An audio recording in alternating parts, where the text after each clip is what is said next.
নমস্কার বন্ধুরা, আজকে আমি নিয়ে চলে এসেছি বেগুনের রায়তা বা দই বেগুনের একটা ভেরিয়েশন।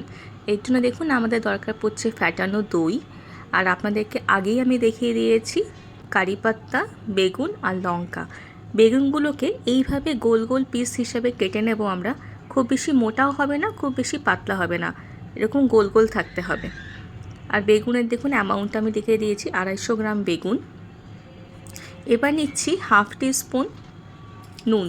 নুনটাকে নিয়ে ভালো করে এটাকে মাখিয়ে দেব। এর সাথে আমি নেব হলুদ দিয়ে আমি একটু ভালো করে ছড়িয়ে নিচ্ছি। ছড়িয়ে নিয়ে বেশ করে ভালো করে মাখিয়ে নিতে হবে। একটু তেলও দেব আমি এতে, দেখে নিন। হাফ টিস্পুন তেল দিচ্ছি, আর তেলটা অবশ্যই সর্ষের তেল হতে হবে, রিফাইন অয়েল না। নিয়ে এবার এটাকে ভালো করে মাখিয়ে নেব। মাখানো হয়ে গেছে, দেখুন এরকম একটা টেক্সচার চলে আসবে, একটা গ্রিজি টেক্সচার আসবে বেগুনের ওপরে। এবার আমরা বেগুনটাকে হালকা শ্যালো ফ্রাই করব। দেখুন আমি তাওয়া বসিয়ে দিয়েছি, এতে আমি অয়েল ব্রাশ করে নিচ্ছি। আমি এখানে এটা অয়েল ব্রাশিংয়ের জন্য সেসমি অয়েল ইউজ করছি। আপনারা ইউজ করলে যে কোনো অয়েল আপনারা ইউজ করতে পারেন। সেসমি অয়েল মানে তিল তেল। দেখুন এবার একটা একটা করে আমি সমস্ত বেগুনের সার্কুলার মোশনে এটাকে প্লেসিং করে দেবো, দেখে নিন। বসানোর সময় ফ্লেমটাকে হাই ফ্লেমে রাখবো। প্লেসিংয়ের পরে লো ফ্লেম করে দিয়ে ঢাকা দিয়ে এবার দেখে নিন, একবার একটুখানি চেক করে নেবো। এবার চেক করে এবার এই পাশে আমরা তেল দিয়ে ব্রাশিং করে নেব। এতে 1 টেবিল স্পুনও তেল ইউজ হচ্ছে না, আমি জাস্ট 1 টেবিল স্পুনের থেকে মোর দ্যান হাফ তেল এতে ইউজ হচ্ছে। আর ব্রাশিংয়ের জন্য আমি সেসমে অয়েল ইউজ করছি। আপনারা চাইলে যে কোনো তেল ইউজ করতে পারেন, white oil or mustard oil. দেখুন আমরা ফ্লিপ করে দিচ্ছি এক একটা করে বেগুনগুলোকে। ফ্লিপ করে নিয়ে আমরা এটাকে আবার এক পিঠ হয়ে গেছে, আর এক পিঠ আমরা আবার এটাকে শ্যালো ফ্রাই করে নেব। খুবই লো অয়েলে এই খাবারটা তৈরি হয়ে যায়, আর খেতেও খুব ভালো লাগে। আমরা অনেকে বলি না যে বেগুন ভাজতে অনেক তেল লেগে যায়, যদি আপনারা এইভাবে একটু টাইম টেকিং হয়ে যায়, বাট যদি আপনারা এইভাবে বেগুন ভাজেন তাহলে কিন্তু সেই বেগুন ভাজাটাও খেতে কিন্তু খুব ভালো লাগে।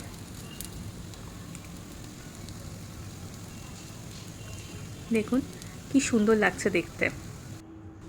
এবার আমরা দইটাতে ফোড়ন দেব। তো ফোড়নের জন্য অবশ্যই সর্ষের তেল ইউজ করতে হবে ফোড়নেতে। দেখুন ফোড়নের জন্য কি কি দরকার পড়ছে দেখে নিন। গোটা সর্ষে, গোটা জিরে, ধনে গুঁড়ো, লঙ্কা গুঁড়ো, কাঁচা লঙ্কার কুচি, আর জিরে গুঁড়ো, আর অবশ্যই কারি পাতা। এবার আমি তেলটাকে বসিয়ে দিলাম। বসিয়ে দিয়ে প্রথমে দেবো কিন্তু আমরা সর্ষেটা দেখুন এক্ষুনি ফুটে উঠবে, যে ক্র্যাকলস আওয়াজ যখন আসবে তখন সেই আওয়াজের সময় আমরা একটু তারপরে আমরা এক এক করে ইনগ্রেডিয়েন্টস দিয়ে দিচ্ছি। দেখে নিন কী কী দিয়ে দেবো। দেখুন সর্ষেটা অলরেডি ফাটতে শুরু করে নিয়েছে।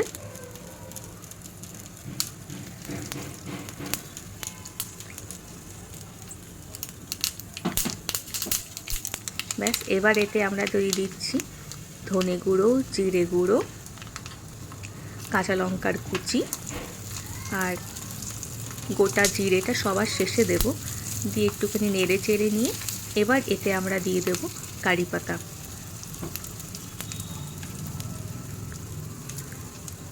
কারি পাতাটা দেওয়ার সময় একটুখানি সাবধানে, জল থাকলে কিন্তু ফাটতে পারে।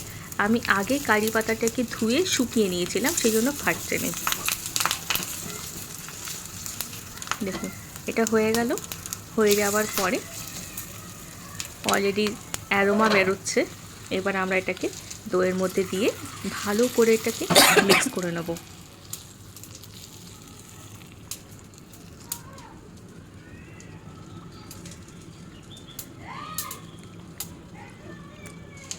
এটা খেতে খুবই সুস্বাদু হয়।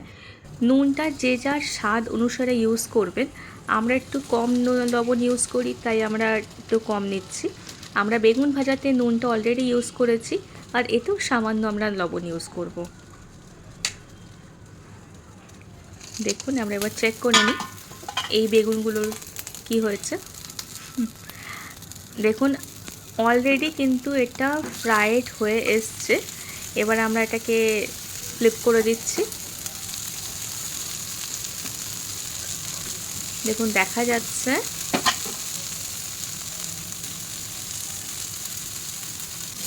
এবার প্রত্যেকটা বেগুন আমরা এক এক করে দইয়ের বাটিতে ট্রান্সফার করে দেবো। ট্রান্সফার করে দিয়ে আমাদের ব্রিঞ্জল রায়তা রেডি হয়ে গেছে। এটাকে আপনার পরাঠার সাথে খেতে পারেন, কিংবা রাইসের সাথে নিতে পারেন, বা শুধুও খেতে পারেন। যারা গরমের মধ্যে, এটা একদম খুব ভালো, আর শরীরের পক্ষেও খুব ভালো। লো অয়েল ইউজ হয়েছে বন্ধুরা।